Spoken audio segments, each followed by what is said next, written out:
ఆటల వల్ల ఎన్నో లాభాలున్నాయని డివైఎస్ఓ శ్రీనివాస్ అన్నారు. శనివారం ఆదిలాబాద్ ఇందిరా ప్రియదర్శిని స్టేడియంలో సీఎం కప్ టోర్నమెంట్ మండల స్థాయి పోటీలను ఆయన అధికారులతో కలిసి ప్రారంభించారు. వాలీబాల్, ఖోఖో పోటీలు నిర్వహించారు. క్రీడలు మానసిక ఉల్లాసంతో పాటు శారీరక దృఢత్వాన్ని ఇస్తాయన్నారు.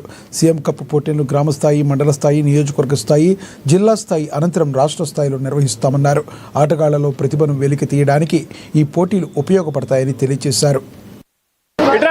ఈరోజు సీఎం కప్ మండల స్థాయి క్రీడకు సంబంధించినటువంటి అన్ని క్రీడలకు ఇచ్చేసినటువంటి మేము గత 1 మంత్ నుంచి ఈ సీఎం కప్ కార్యక్రమం జరుగుతూ ఉన్నది.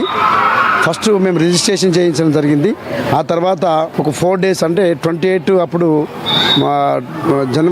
డిసెంబర్లో ఇది జనవరి దాంట్లో మేము ఈ బ్యాటరీ టార్చ్ ర్యాలీ నిర్వహించడం జరిగింది. అంతేకాకుండా రిజిస్ట్రేషన్ చేసిన తర్వాత మండల గ్రామీణ స్థాయి జరిగింది. మళ్ళీ ఇప్పుడు మండల స్థాయి అన్ని మండలాలలో 21 మండలాలలో ఇప్పుడు ఈ సీఎం కప్ కార్యక్రమం జరుగుతూ ఉన్నది. ఈ కార్యక్రమంలో ప్రతి ఒక్కరికి మేము అన్ని సదుపాయాలు కల్పిస్తూ ఉన్నాము. ప్రతి మెడల్స్ కానీ ఎవ్రీథింగ్ వాళ్ళు పూర్తి స్థాయిలో వాళ్ళకు ఫుడ్ కానీ వాటర్ కానీ అన్ని ఫెసిలిటీస్ ఇక్కడ కార్యక్రమాలు నిర్వహిస్తూ ఉన్నాము. ప్రతి ఒక్కరు ఇక్కడ మాకు డోనర్స్ కానీ వీళ్ళందరూ సహకరిస్తున్నారు. దీన్ని పూర్తి స్థాయిలో మళ్ళీ ఈ మండల స్థాయి అయిన తర్వాత అసెంబ్లీ స్థాయి ఈ ఫిబ్రవరి 3 నుంచి 5 నిర్వహించడం జరుగుతుంది. ఆ తర్వాత మళ్ళీ జిల్లా స్థాయి 8 నుంచి 14 వరకు మళ్ళీ రాష్ట్ర స్థాయికి వీళ్ళని మళ్ళీ పంపడం జరుగుతుంది. నిర్వహిస్తూ ముగిస్తున్నాం.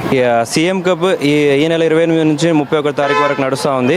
దీంట్లో పాల్గొంటున్న ప్రతి ఒక్క విద్యార్థికి ఏంటంటే నా యొక్క హృదయపూర్వక నమస్కారాలు తెలియజేస్తున్నాను. మరియు దీని తర్వాత నేషనల్ రాష్ట్ర స్థాయి మరియు అసెంబ్లీ స్థాయి నెక్స్ట్ గేమ్స్ ఉన్నాయి. దీంట్లో కూడా మన ఆదిలాబాద్ నుంచి మంచి విద్యార్థులను పార్టిసిపేట్ అయ్యి మంచి ప్రైజులు కొట్టాలని చెప్పి మనస్ఫూర్తిగా కోరుకుంటున్నాను. ఈరోజు సీఎం